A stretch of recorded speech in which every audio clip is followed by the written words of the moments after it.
ఈరోజు వీడియో ఇలా స్టార్ట్ చేస్తానైతే నేను అస్సలు అనుకోలేదు. యాక్చువల్‌గా భీమవరం వెళ్ళాము. అక్కడ సోమేశ్వర ఆలయం చూడ్డానికి. సో, గుడికెళ్ళాము. అంతా బావుంది. కానీ నాకు జరగకూడనిదైతే ఒకటైతే జరిగింది.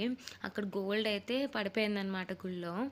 అది ఏ చిల్డ్రన్‌కైనా అందులో ఆడపిల్లలకి తల్లిదండ్రులు ఇచ్చేదైతే చాలా ఫేవరెట్ ఉంటుంది కదా! అది పెళ్లయిపోయిన తర్వాతయితే ఇంకా తెలుస్తుంది వాళ్ళిచ్చినవి అవన్నీ. సో, సేమ్ వే అక్కడ గుడికెళ్ళి అన్నీ చూసుకున్నాం. ఇంక దర్శనం అంతా అయిపోయింది. బయటకొచ్చేసరికి ఇంక చేతికి చూసుకుంటే బ్రాస్లెట్ కనబడలేదు. ఇంక అక్కడ, ఇక్కడ అయితే లేదు. ఆల్‌మోస్ట్ ఆల్ 1 ½ అవర్ మొత్తం అందరం వెతికాం. డస్ట్ బిన్స్ అది, ఇది అన్నీ వెతికాం. ఎక్కడైనా తుడిచి మళ్ళీ చూసుకోకుండా వేసేసారేమో అనేసి. ఎక్కడ దొరకలేదు. సరే అనేసి అక్కడ ఈఓ గారు ఉంటే ఆయనకి ఫోన్ చేసి మళ్ళీ సీసీ కెమెరా ఫుటేజ్ చూసి అన్నీ చూసాము. కానీ ఎక్కడా కనబడలేదు.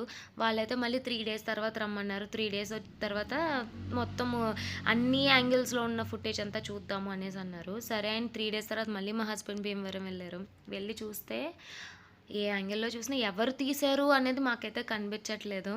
సో, ఎవరిని అయితే ఇక్కడ బ్లేమ్ చేయలేము. వీళ్ళు తీశారు, వీళ్ళు తీయలేదనేసి. ఎనీహౌ అక్కడైతే పడిపోయింది. ఇలా జరగకుండా ఉండుంటే బావుండని అనిపించింది గుడికొచ్చిన తర్వాత. థాట్స్ హౌ జ నాకైతే చాలా బాధగా అనిపించింది. If you like this video like, share, comment and subscribe. Bye.